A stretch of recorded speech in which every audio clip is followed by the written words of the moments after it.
Color TV. Color TV machiegni pacho. Ma e odwa.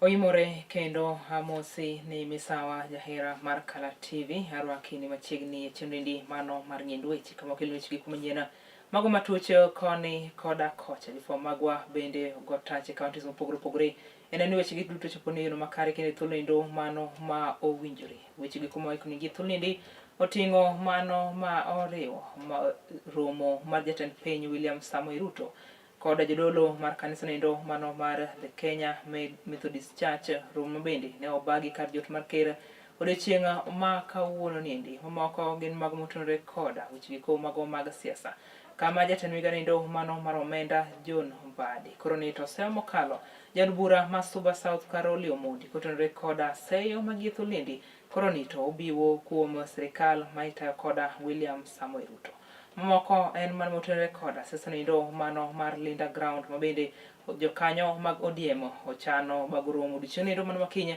e kaunti ma Siaya bed kodwa nyagiko matin niendi nyinga en Julian Uma ka jaloko marwa en Bella Achieng' parnido achiel kachiel kokalero giko mag tudruok magwa magiko mag mbui mar wang' kat Color TV Live YouTube video achiel kachiel koriwo nyaka TikTok machiegni Jatend piny William Samoei Ruto odiochieng' ma kawuono ne obago romo makende koda jodolo mar kanisa nendo mano mar Kenya Methodist Church romo kama ne obagi kar jot mar ker buore Nairobi kama bende kinde twak onogo jatend piny ne oyango ni mondo omi piny Kenya gonda makare kotenore koda weche giko mago mag dongruok to nyaka oket mana maino mare eneno ni weche giko mago mag apaya ma oger yo nendo mano manyasani koro ni to ketie pacho kaindi nyaka ber chenro goiko mago mag wuodhe mar ndach gach okolo ka oriwo nyaka dho wedhe koda alap ndeke mopogore opogore pacho kaindi jatend piny owacho ni ponono piny Kenya keto maino mare e ber weche giko mago mag wuoth to dongruoge biro dhi nyime yo nendo mano makare ma ithuolo nendo mano mar higni 10 kata 15 mabiro nyime piny Kenya ok bi kawo omenda mag gope piny giko mago maoko to biro kawo mana kawuok e sectors mamoko e pacho kaindi kama indi kano loso kotenore koda chenro mar bero apeini ndach gach okolo dho wedhe kaachiel koda alap ndeke mathur kaindi.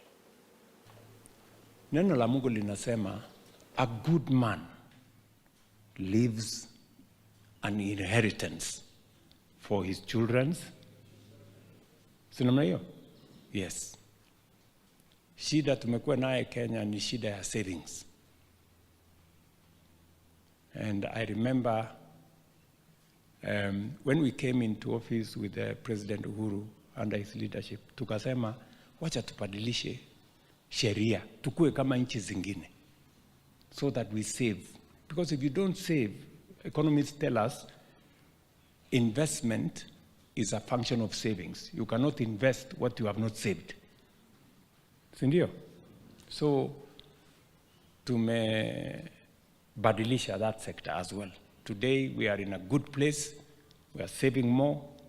I just want to assure the country, to assure you as citizens of our nation, that the way we are now saving, in another 10, 15 years, we will be borrowing all our money for development from our own sources here in Kenya. Hatutakuwa tunaenda China, sijui tunaenda wapi kukopa pesa.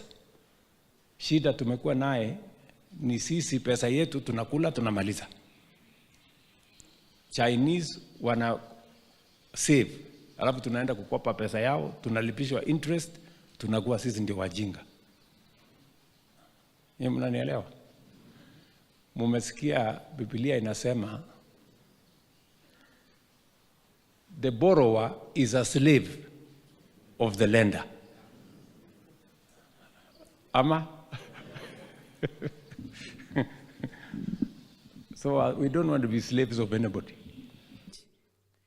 to encourage farmers, get knowledge and empowerment, extension services, so that they can be better farmers and more productive farmers. So, Mr. President, the challenge that we have as a country is, as many other churches, to emulate the Methodist Church in Kenya.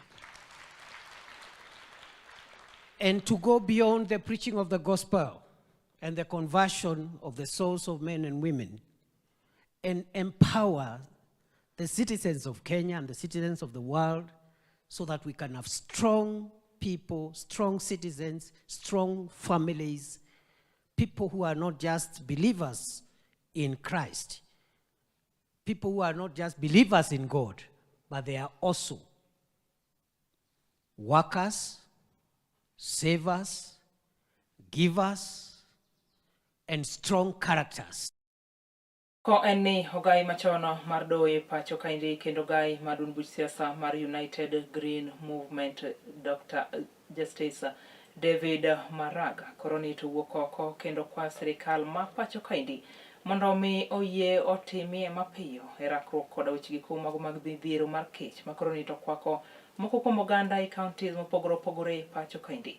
Maraga ne owacho magi e kinde wuodhe mage mar jiwo oganda ma pacho kaindi mondo ndikre kaka jolut ombulu chenro mabende itayo koda dulo nogo mano mochung' ne yiero kaachiel koda tong' mar gwenge kata IEBC e pacho kaindi.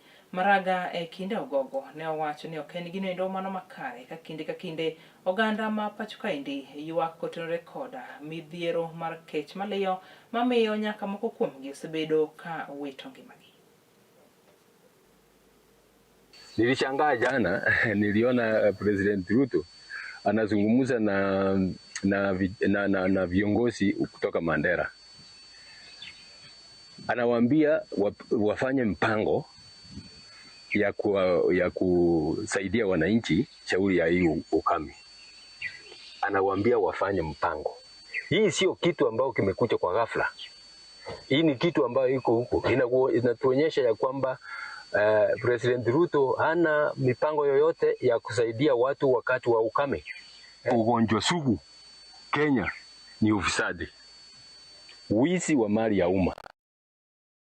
Odwantiere mane mageko mag siasa eni ogai madun buch siasa mar ODM Laktar Oburu Oginga owuok oko kendo owacho ni chenro margi kotenore koda 10 points agenda en mar neno ni sirikal mar broad base omiyo gi kom nindo mano mar namba 2 e pacho kaindi kom mar jalup jatend piny yiero nindo mar 2027.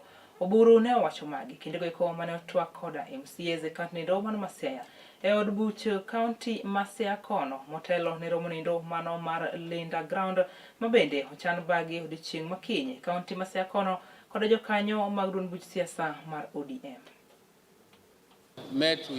I came here to meet with the leadership of Siaya County Assembly, and we have met and we have discussed various issues, and the specific issues we discussed were in relation to a rally which we are to hold tomorrow in Siaya. This rally is to discuss the unity of our party, and it is also meant to welcome me, for my people, to welcome me back home since I was honored with the post of party leader. So I'm coming home as party leader of ODM. And as party leader of ODM, as I have said before, we want now to move ahead and start negotiations with our broad-based partners who are called ODA. We are going to negotiate with them. We are not on the side of one term, on the side of 2 terms. We are on the side of strengthening our party so that our party goes to those negotiations with strong numbers, and we go there with a clear agenda for our people. First of all, to implement the 10-point agenda. Secondly, to implement some party policies which are different from the ones of UDA. And thirdly, to ensure that our party gets its fair share of government in terms of development and in terms of position. These are some of the issues we just want our people to be explained, so that they understand that our stand now is to go ahead and negotiate, and we are not going to negotiate from a point of weakness. We are going to negotiate from a point of strength and from a point of view of numbers, good numbers. Those are the numbers we have come to try to recruit more and more and more, so that when we go to the table, we shall go very, very strong. And we are going to negotiate hard. We are not going to leave anything out. Those who thought that we are not going to demand for deputy president, that is one of them. We must demand, because it is not the only issue, but it is one of them.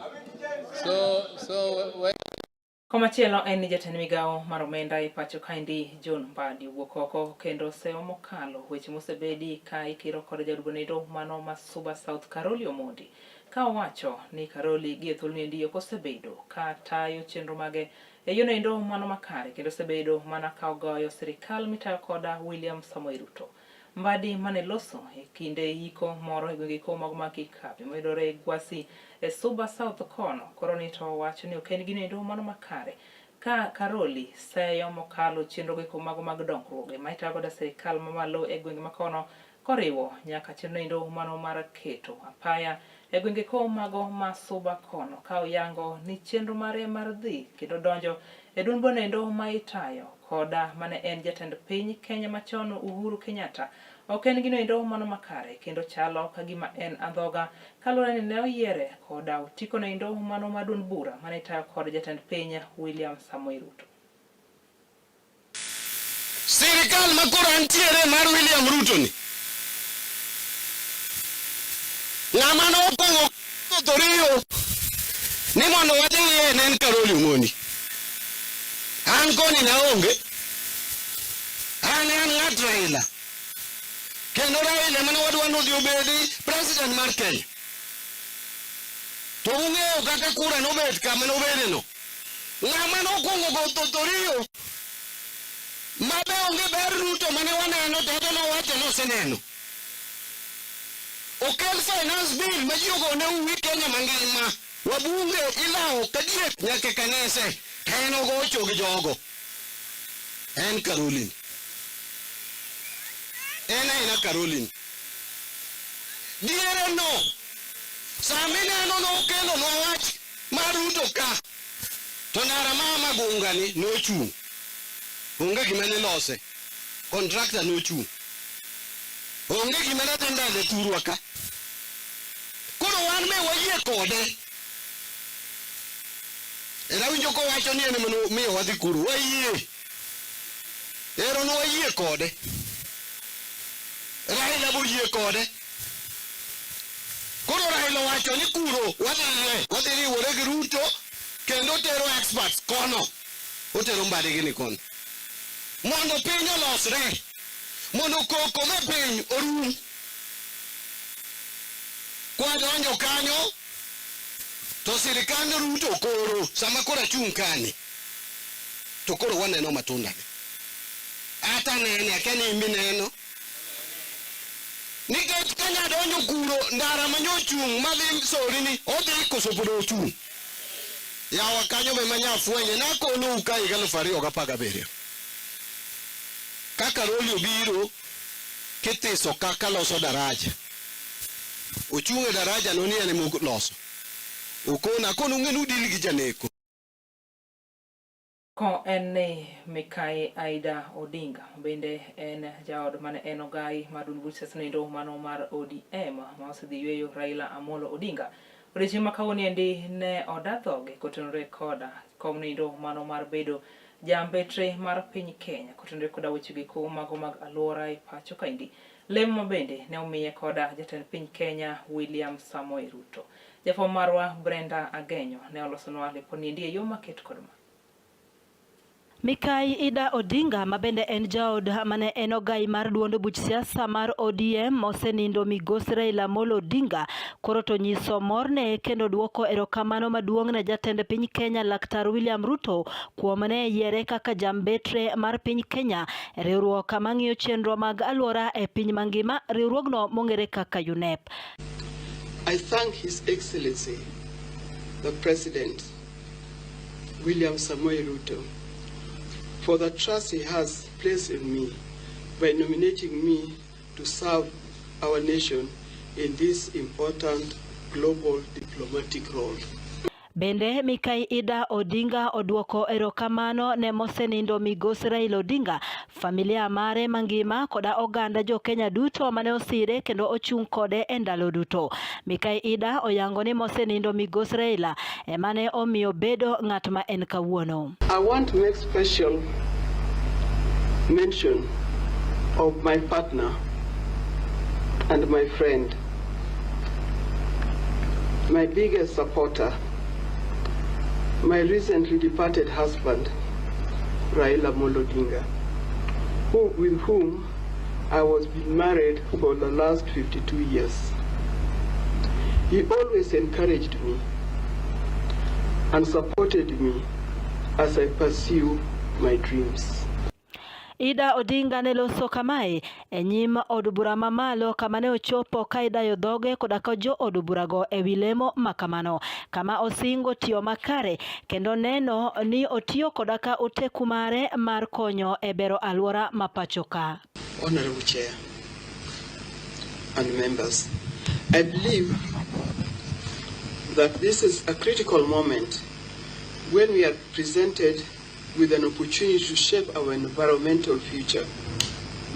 And if approved by this esteemed committee, I intend to do my level best to help stop killing our planet.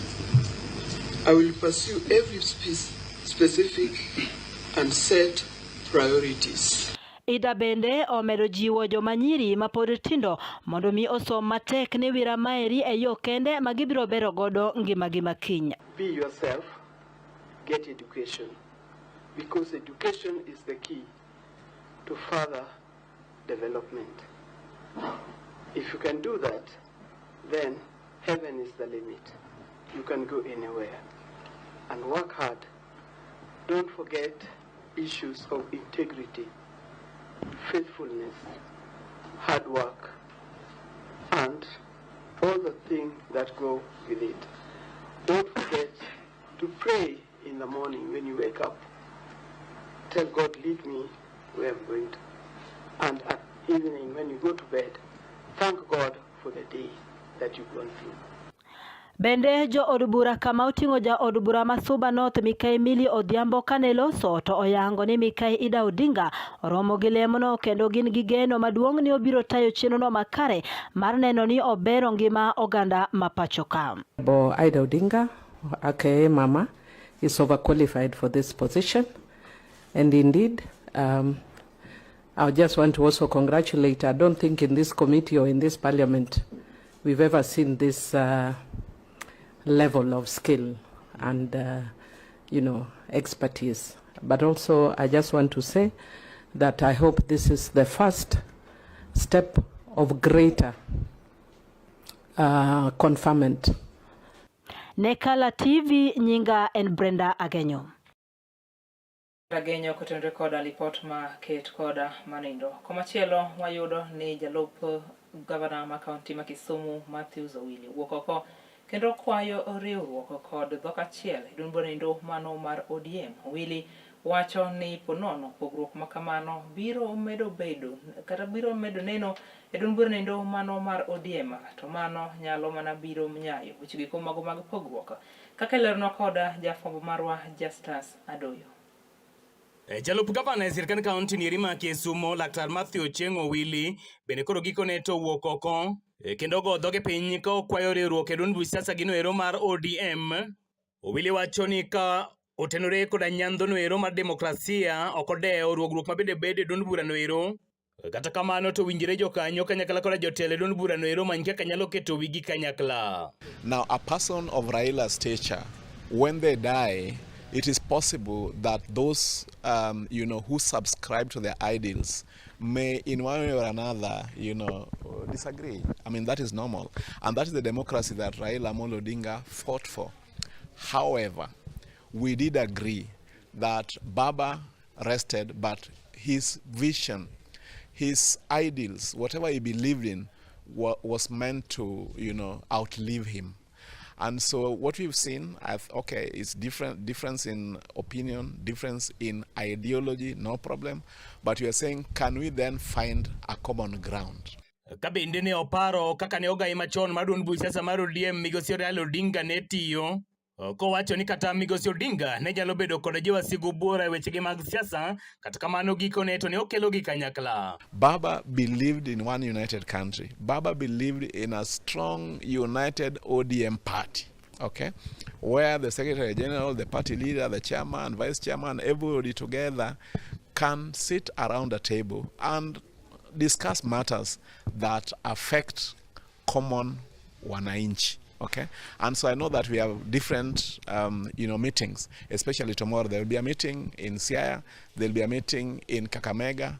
I am one of those people in the ODM party who believe that we should be able to find common ground. And I've given several examples why we must find common ground. Raila Amolo Odinga, as you know it, stretched a hand to some of his worst tormentors, beginning with President Moi. Raila had a session with him. They sat down and agreed on a working formula. Raila had a working formula with Mwai Kibaki. Raila had a working session with Uhuru Muigai Kenyatta.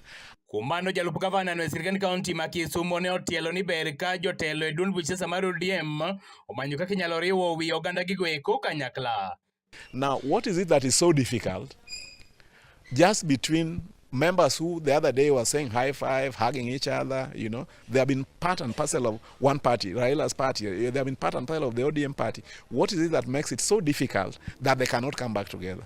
So I still believe that in the same spirit that Raila extended a hand to some of his enemies, politically speaking, these people within our party, okay, the two factions, they have no choice. I think they must come together.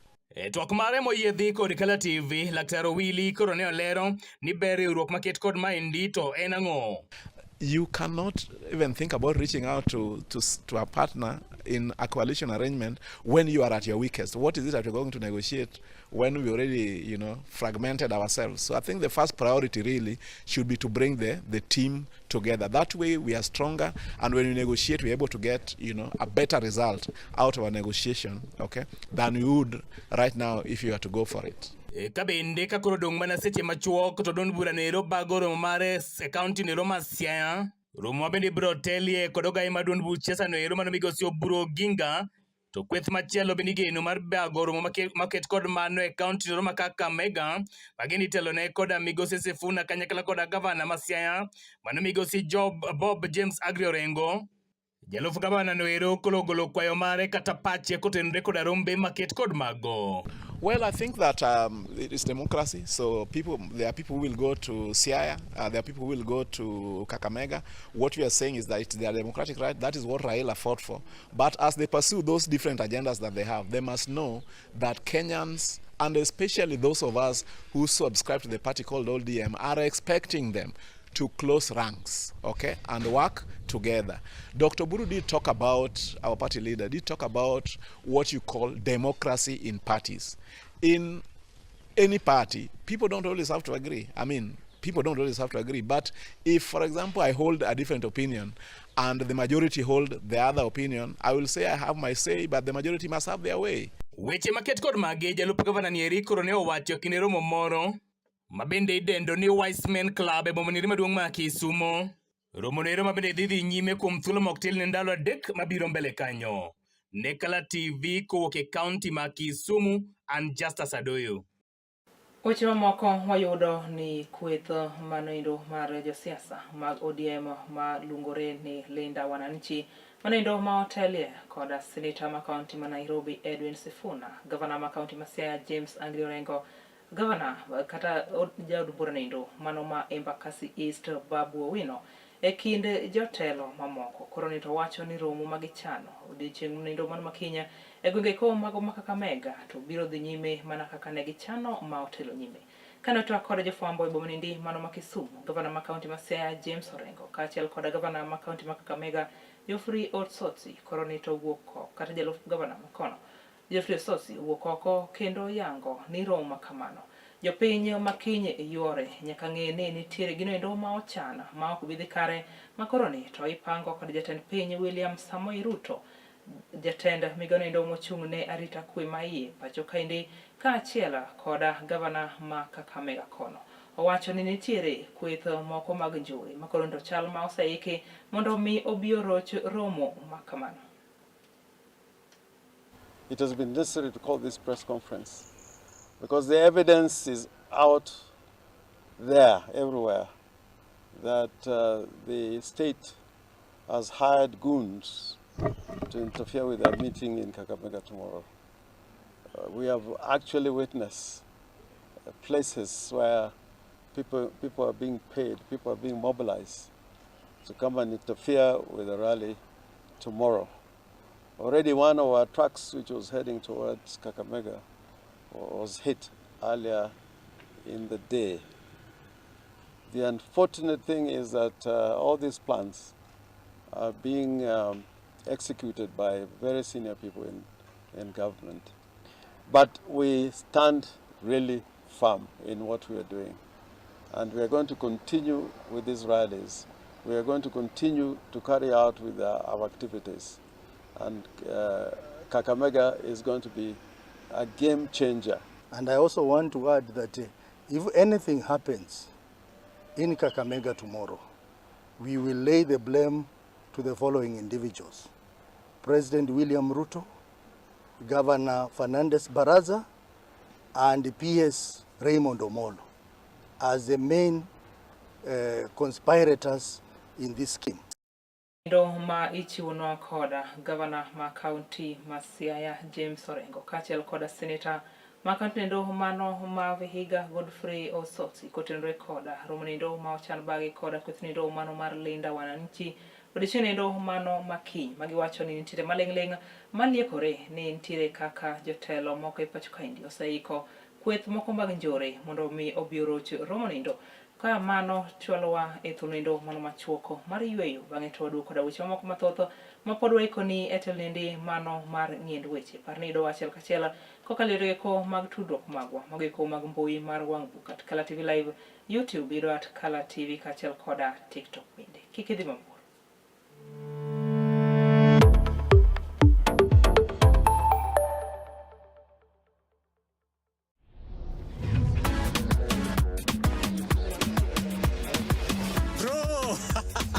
Nasikia kuna game ilikuchoma last week eh? Yeah, kulia. Sai must be one jackpot locked and loaded. Alafu cheki, niko na passport ya jackpot. Mimi nakwambia inaweza cross 50 mili in 8 weeks eh?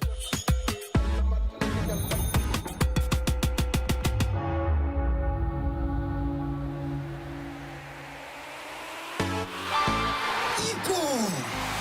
Hitu, nifungulie njia 50 mili.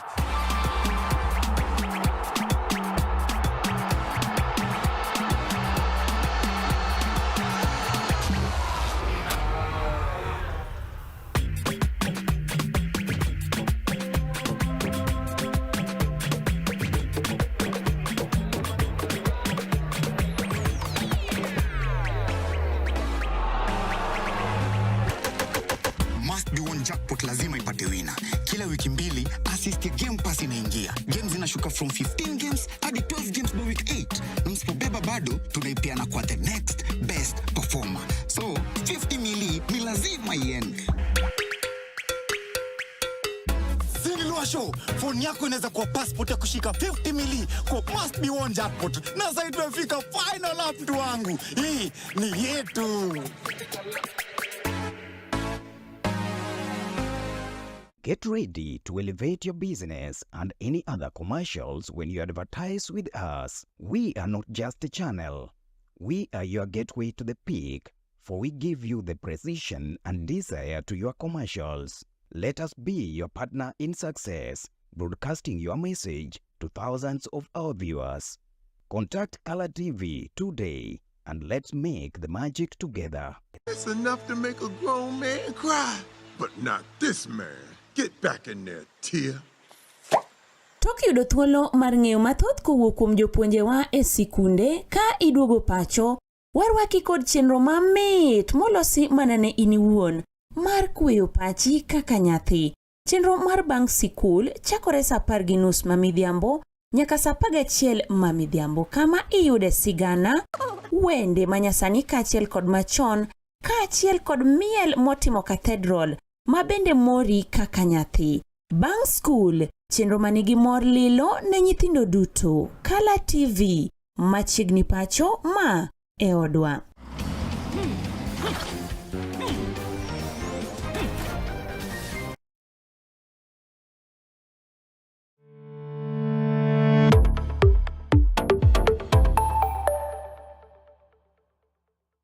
Ni kendo wadhi nyime ka chenro en mar ng'iend weche. Nono e ka iriwori kodwa gi thuolo niendi, nyinga en Julian Ouma, ka bende wantiere kod nyawadwa kaendi Bella Achieng'a ma bende en jaloko weche.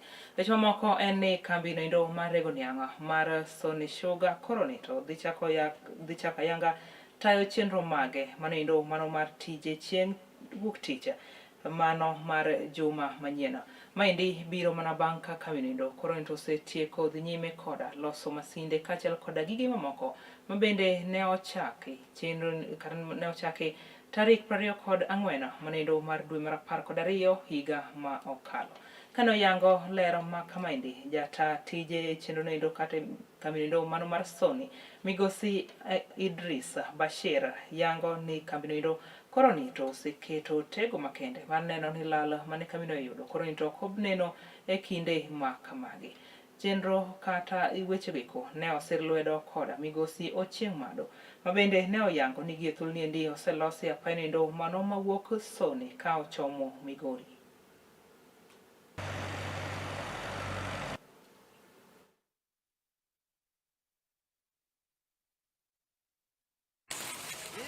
Video Makenya.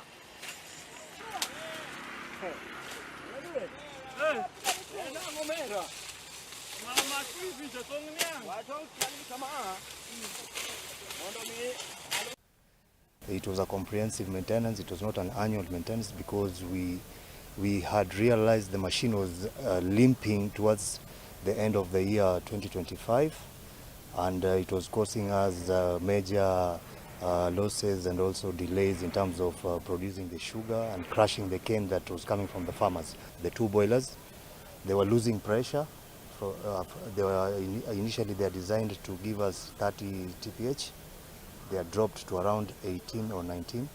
So we have done the clay works has been done, the metal works has been done, and the boilers are up. So we presume that as from next week, we should be back up and running, and we'll be running more efficiently. And because of that, we expect our farmers to enjoy the effect of the maintenance, in that their cane will not be having any delays in terms of crushing, and it will be every year. And alongside the maintenance, we also had some upgrades, especially on the C1 road from the junction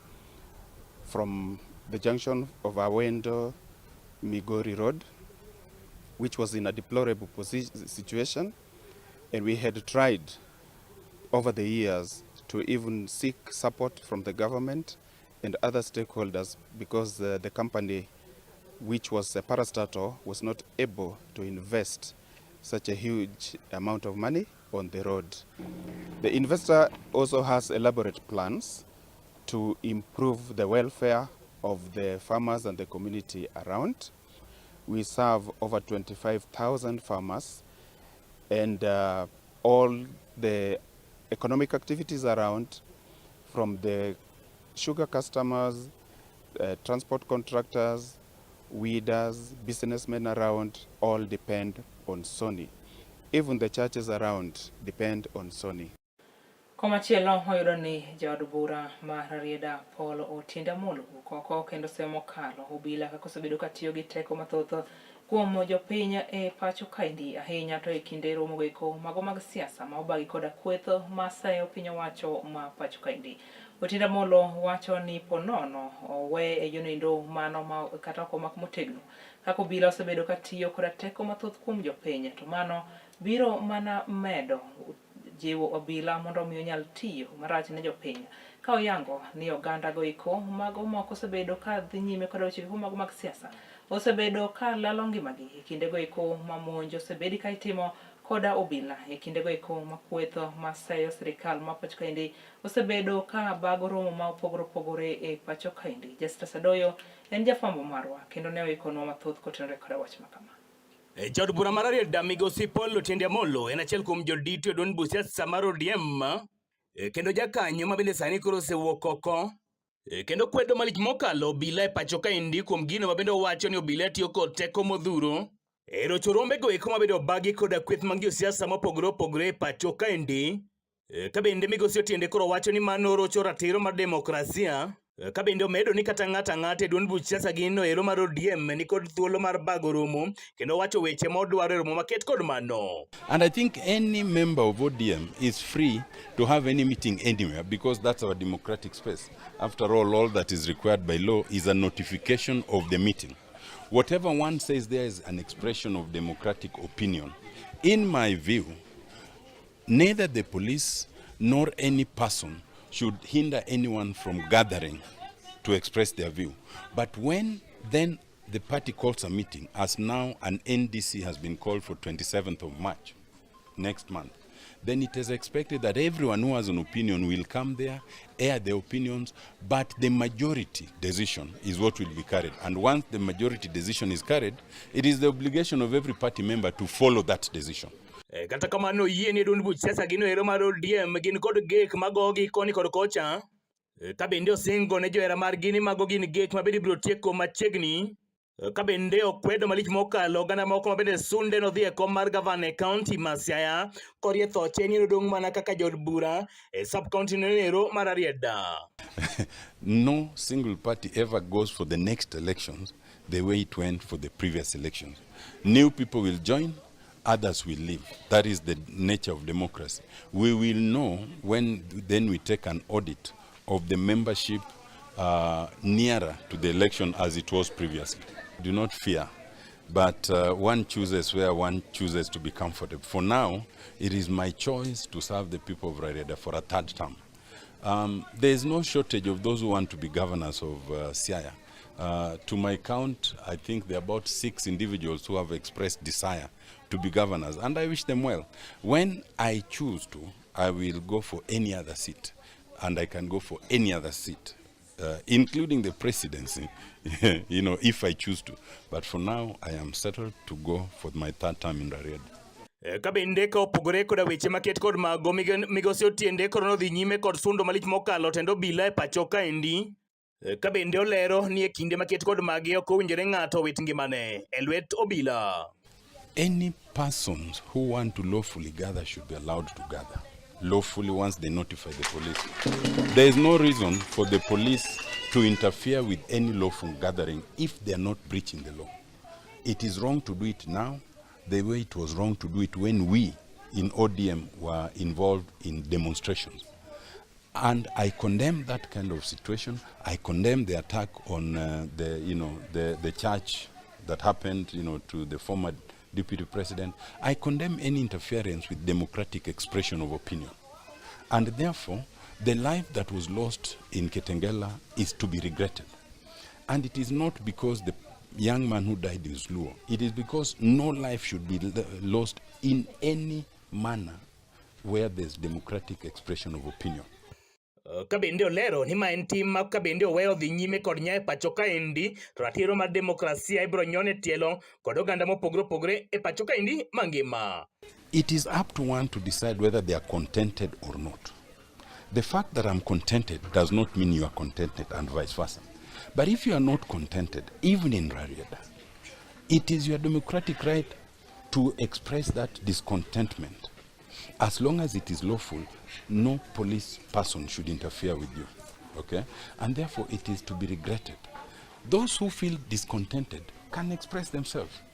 In fact, those who feel contented can also express themselves by demonstrating that they are contented.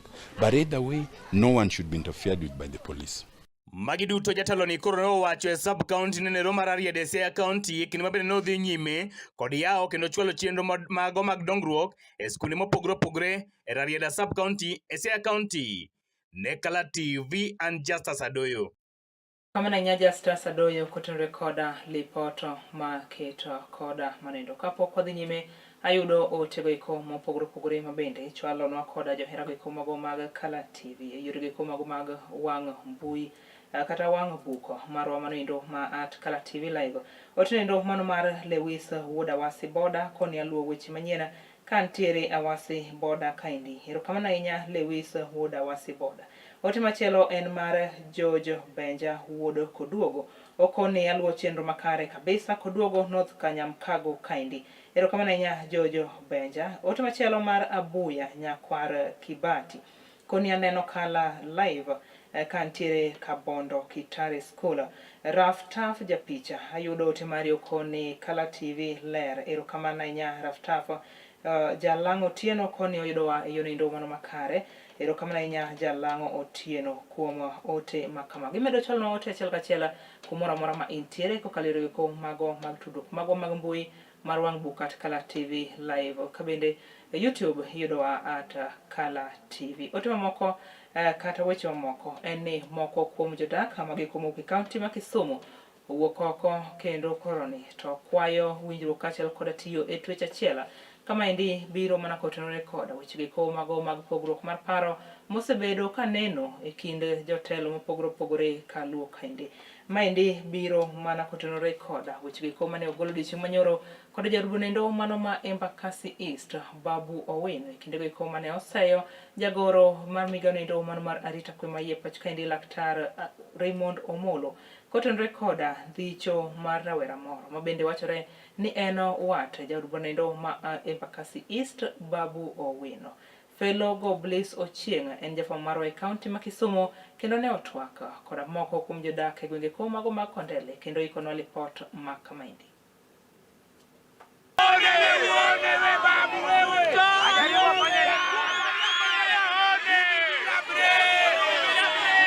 Rawerego mane loso e kaunti ma Kisumu e kadak ma Kondele kotelnegi kod rawera Junior Were ochayo malich mokalo migosi Babu Owino kuom weche mapilore e dhoge ka gikwaye mondo were kod siasa makaluo kendo rang weche mag siasa ma Nairobi. Some leaders in this country that they are not progressive. They don't love development, but they encourage war. They don't love peace. We want to tell them one thing, that Kisumu County is only two term. Wadwani wagone super PS Dr. Raymond Omolo wamchungi youth Rubo ya Koth to wangisani two term. Mikai Morina Mayo owacho ni Laktar Omolo nyaka ne gwele lemo mare kaka jagoro mongirore osekonyo oganda jo Kenya kachiel gi oganda luo makoro ni to gibiyie mar mondo mitu kod nyinge. Iluonga ni Morina Mayo. Omolo osekonyo nyithi liete, nyithi kiye. Omolo osekonyo mond liete. Omolo kelo skunde. Sani omukonwa stadium ogero manyien. Omiyo wan Kisumu kae anda PS Omolo. En two-term koso two-term. En two-term koso two-term. Telo mar Samuel Arap Ruto.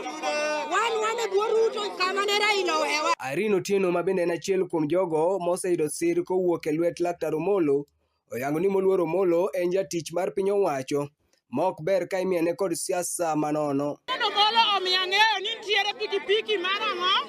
Mar stima! Raymond omiyo ng'eyo ni nitie gari michaja. Omiyo nakiega ni gari timo nade? Ng'ama biro kumara giseuru nagia jogo mabor. Owuogo kaka ni owenwa nafas. Kani gini wanigo kaka tu? Rawerego mane loso kod ute fwambo e kadak ma Kondele osingo mar biro dhi nyime gi siro Laktar Raymond Omolo kagisingo bende goyo debe ne yiero mar jatend piny Laktar William Samoei Ruto kaka kere telono mar ariyo e yiero maduong' ma higa 2027. Bila break. Hapa kuna tuwezi rudi nyuma tena. Hapa tumeshaona maiti mingi zikipelekwa Siaya, zikipelekwa Homa Bay. Sisi bado tunabaki kwa serikali, serikali ndiyo inatulinda. Hatuwezi kuwa bila power. Hatuwezi kuwa bila power. Filo Gobliso Chieng, Kisumu County, Kala TV. Erokamano ahinya Felo Gobliso Chieng kuom lipoto ma keta koda manindo. Weche mamoko wayudo ni sirikal ma pacho kaendi koro ni wuok oko kendo yango ni okumba thieth mar SHA en gino endo mano maber kendo tiyo makare pacho kaendi maonge koda ng'ikruok moro amora ka oganda jo Kenya modhuro mosendikore SHA osebedo ka yudo thieth manono e kuonde thieth gogo mago mag level 1 nyaka level 3.